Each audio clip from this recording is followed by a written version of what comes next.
Welcome to Neptune TV. We're in the beautiful Emmett Neville suite, sponsored by Easy Living. I'm here with Adam Heaphy, Cian Heaphy, sons of the great Joe Heaphy. Lads, great first win. How are you getting on? Pretty good. Always good to get the first win of the season, especially in Belfast. Like myself and Cian were talking about it. It's been since COVID since we got a win up in Belfast, so long overdue. Neil was saying he never won in Belfast since he's been here. I'm actually the exact same. Yeah. So I joined a year after Neil came, and it was actually my first time winning in Belfast as well. So Yeah. we'll take it though. We take them as they come. What was it like? It looked like, obviously we watched it online, the energy looked unbelievable up there. What was it like to be part of the game? I thought it was a great atmosphere. There was actually a lot of New Zealand lads there that came over and played friendly against Belfast Star underage. They were belting out songs. It was a great atmosphere. Or were they up on the left-hand side? That was them. Could you hear them? Could you hear them on the tape? Yeah. It was unreal. But I didn't have a clue who they were cheering for. If they were cheering for us or them, in the end, it ended up being them. But sure, I was singing along anyway. Yeah. And talk about the game, Adam. So the game started off, and obviously I think we went down, was it 14-2 or 12-2? So they hit a lot of shots. And then what happened then? Or how did you feel the start of the game went? Well, you know, it's a case like we've had a few pre-season games and they've all gone well. I think we only lost one of them, and we played some good teams. We played Ballincollig, we played Tralee, Killester, Killorgan. So there was some good pedigree in there. Even Limerick Celtics gave us a good game at the start of the season as well. But it was a case, I suppose, getting off a bus, always a long trip, but also just kind of getting that click. Like it kind of kicks in. Like it's real. It's time to actually play now. Once we got our legs really in terms of the defense and running and getting our bits and bobs, Yeah. it really took off from there. Yeah. What was your thoughts on the start of the game when it started like that? I suppose first game up there. To be fair, new environment. Like it's brand new facility. I've never seen it before. I love a bit of familiarity going up to the old Belfast court. You kind of know what you're in for. First game of the season, it's completely different to pre-season game. Different atmosphere. Your legs aren't the exact same. Like pre-season, I wouldn't say you don't care about it, but like it's not as important. Then you come into the game like, I have to get it. It's kind of a kick in the ass then after the first couple of minutes, and then we woke up and ready to play from there then. Yeah, and I was chatting to Kelvin about it last, but Coach Price, from looking on the camera, full of energy, up and down the sideline, screaming, just still, I think he was saying it was his 37th year starting coaching, and he still has that passion. Talk about Price coming in and the change there. Yeah, look, it's been a change. Like Pat was telling us all yesterday, like when he first joined the league all those years ago, I think it was in 98 or something like that, he was the youngest coach in the league. He's now the oldest coach in the league, so it's had to come full circle from him. No, he's great, full of energy, loves to talk. So he loves his communication. Even when the game is on, he's highlighting stuff to the bench. You know, it's all the small details, and we've spent a lot of time this pre-season honing in on what will make us click. So it's always good to get a fresh perspective. Yeah. And especially for myself, like my first year with Neptune back in 2012, Pat was the coach. Yeah. So I was watching him in the Super League with John Noon and Gary Walsh, Darren Cronin and all them. So I finally get the opportunity to kind of take it all in, and it's almost like someone pressed the fast forward button. Yeah. All of a sudden. So full circle for you. Yeah, it's full circle for you. How do you think, Cian? I know you've had a couple of coaches in your time. I think Pat's brilliant. Yeah. He brings a wealth of experience. Obviously, as Adam said, she went from the youngest coach in the league to the oldest coach in the league. He brings a brand new perspective for us, new training methods, new approaches. And we're only getting started. It's only a stepping stone, first game of the season. It's a long way to go yet, so I'm intrigued to see what he's going to bring to the table now going forward. As you said, the energy is definitely there. It's brilliant. And it's all positive energy too, which is humongous. Like that's a huge thing. Yeah, and you know, you can have a positive coach all you want, but if the pros don't bring that energy as well, and I can tell just from watching that there's some characters there. Talk about the pros. Are the pros big characters? Or? Do you know what? There's been a great click from the get-go. They really integrated themselves with the team, you know, chatting to everyone, getting to know everybody. Night out? Night out too. Like some of them there, like I can go through all of them, like Yaksa. Yeah. He's just, it's hard to take him serious, you know. He's just a fella. There's always something. Yeah. Then he steps on the court and he's like, he's just so aggressive. Yeah. You know, it's like totally different the way he's off the court. And especially when you hear his voice, you've got that deep voice. Like you. I won't do an impersonation. No, it's been great. Jamal's been great. Armand's been great. They're just infectious. You know, one thing that Pat did, and Ronan, to be fair to them, is they found guys that would suit the team, both on the court and off the court. And it's a breath of fresh air. Yeah. No, don't get me wrong, all the pros, Derek Murphy, Jordan Evans, Xavi, you know, all those guys we've had over the years, all great characters. Love them all. But it just feels like something this year. I don't know. We're just like, we've really hit the restart button. Yeah. And everybody's buying into it. Yeah.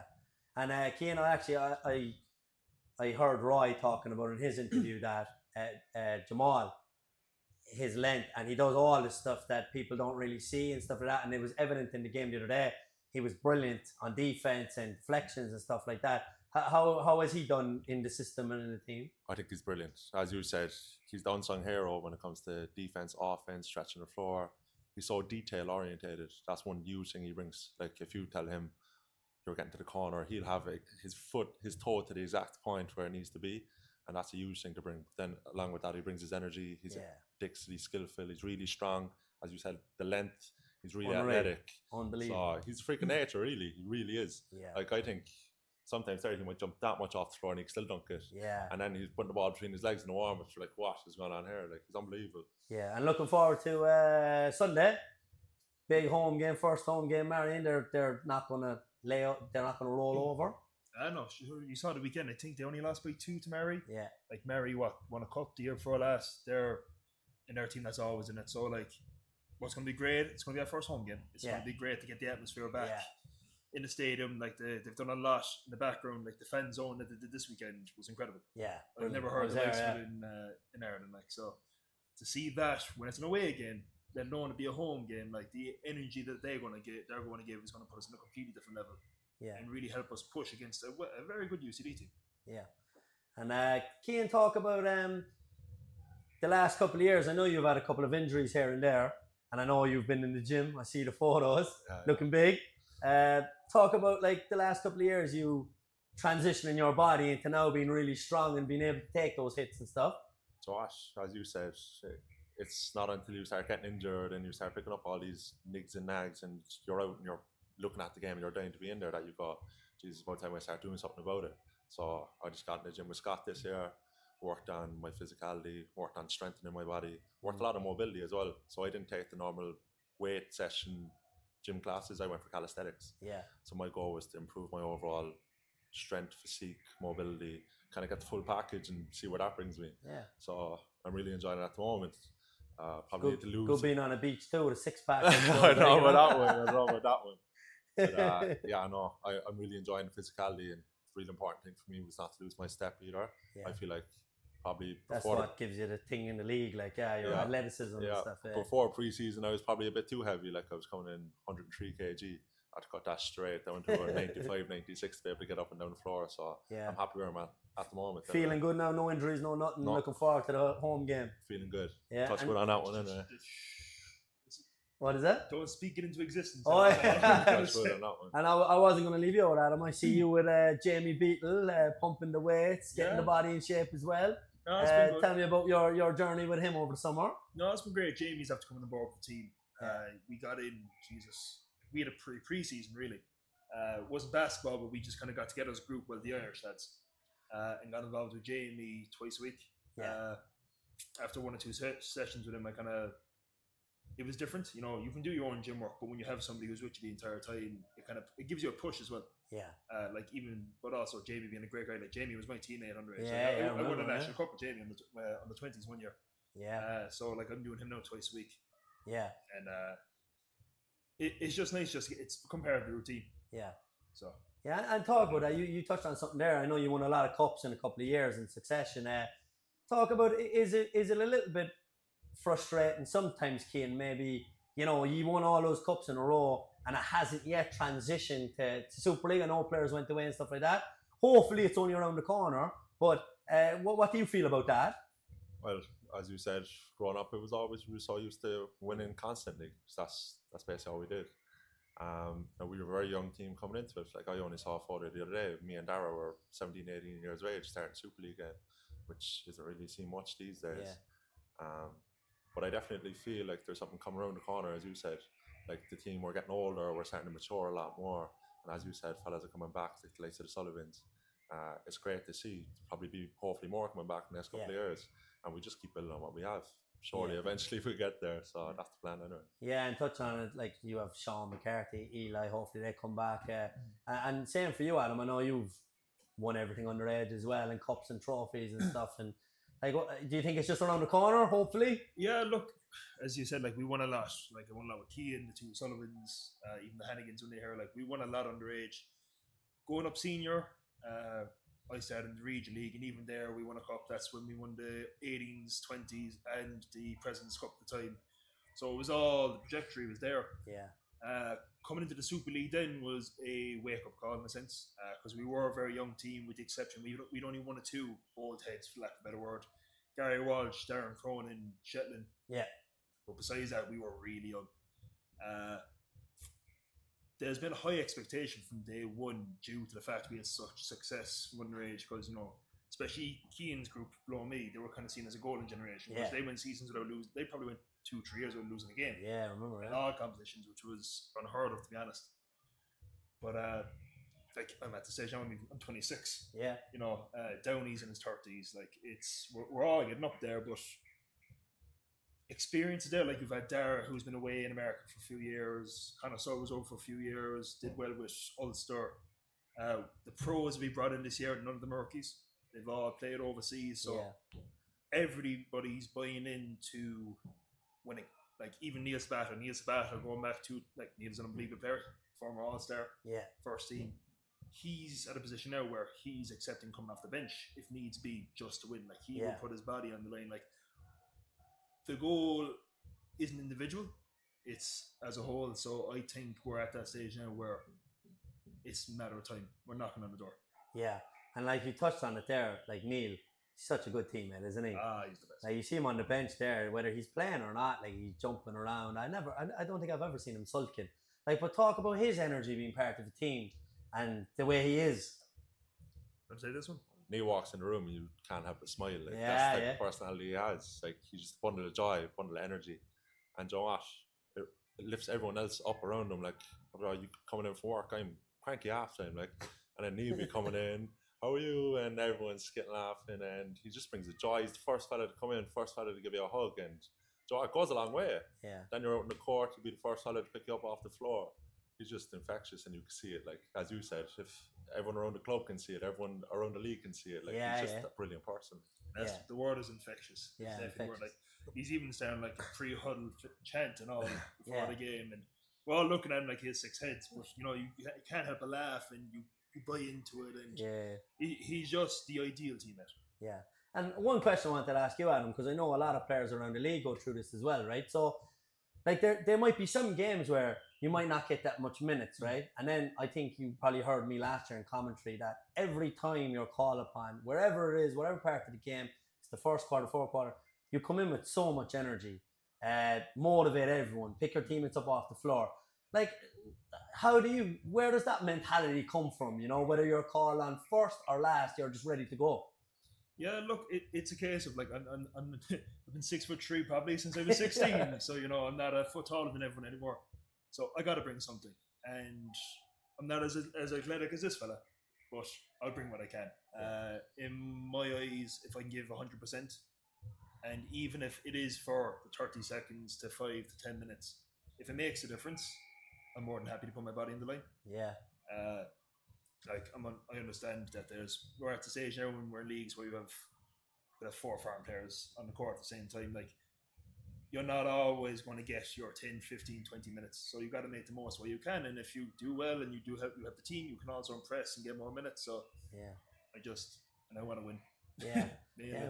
Brilliant. And look, every team needs players like that. You know, if everyone had an ego, no team would win games and stuff. So fair play for having that attitude and being infectious like Neil and stuff like that. And Cian, for you, obviously you've been a big part of the Super League setup for the last couple of years, and you've been one of like a star in the league basically. Who do you like playing against?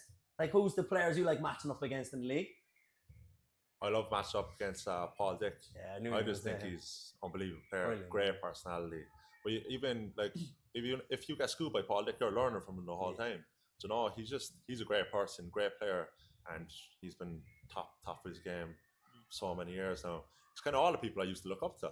Like I used to love Mark and Kyle Hosford. Yeah. Well, I remember being down in the crowd. I was fanboying Kyle and Rye and all them, and now I'm playing against them, Mark and or playing with him. Like, so I love Mark. I love a challenge, really. Like anyone I get a challenge off. If there's a fella on the other team and when you say he's after going off 10 points, I'm like, oh, I love to take him now and just give it a go, like, you know. Yeah, happy days, and looking forward to. I think we're playing Demons in a couple of weeks down in Mardyke. What's your thoughts there? Big first game down the dike against them. Did you see him at the weekend? I saw him at the weekend, yeah. What do you think? Scrappy enough game, first game of the season. Obviously didn't help when the amount of players that were too wise, ejected and etc. So I won't get into too much detail on that. But I think, you know what, they're still, it's the first game of the season. Everyone, as you saw, we were shaky to start off. But I've no doubt they'll bounce back. And they'll be thereabouts at the end of the year. Like. Yeah, and look, lastly, lads, before I leave you go, I asked Kelvin the same thing. So, like, Neptune, like, you've been here all your lives, won everything. And I know the show that Neptune put on for the games, lights off, smoke machines, the energy, the crowds, the kids playing at halftime and stuff like that.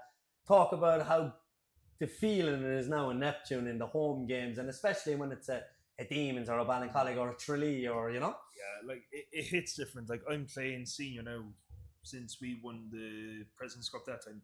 I think I'm actually the longest serving person on the team because Roy was gone for a season or two. And as much as I've been playing... You want to talk about it? I know. Yeah, we've just about moved past. But like, even though I've been playing for 8 years, it wasn't probably till last year that I felt like I quote unquote made it. Yeah. We had the Neptune Demons game down here. Place was sold out. Chairs behind the baskets and everything. The roars, the smoke, even a bit of a clash, a few ejections. You know, it had everything a derby needs, and like Neptune Demons is just historically like they could be the bottom two teams in the league, but they'll still put on a show. Yeah, doesn't matter. What do you think about the home games here and the crowd and the kids and the show Neptune puts on basically, and it's a testament to the committee and the work they're doing now at the moment, you know? I was just about to say it. Look, it's the lads, everyone behind the scene has been absolutely incredible, and that goes from the people coming out washing the floors to the people at the very, very top who are making sure everything is smooth when the game is coming on. But like, the atmosphere is brilliant. The main thing for me is when you see the kids' faces when you're coming out, or the atmosphere, the build up. You might see them in town the week before the game and they're looking at you and you're like, oh, they're all excited about the game, and you just can't wait to go out there and put on a show for them. That gets me excited then about it, and that gives me a bit of pride. Like, so that's a huge thing, and it's all thanks to the club and people behind the scenes that make that happen. Then of course you have the parents as well. If it's not for the parents, the kids aren't going to come to the games, they're not getting involved. So big shout out to the parents as well for bringing them. So that's massive. The dedication, consistency behind the background. Like, look at the room. Yeah, it's unreal, isn't it? This was a meeting room with a whiteboard down there and a big long table and an old cabinet. Next thing you know, now it's the Neville suite with leather couches, big TV screen, lights, you name it. Unreal. It's coming on leaps and bounds. And it's a testament to the work that's been done over the last few years. Unreal. So basically, lads, what we're saying is everyone come to the game on Sunday, 2 p.m, and hopefully we can get our first home win. Exactly. Thanks, lads, for coming. Appreciate it.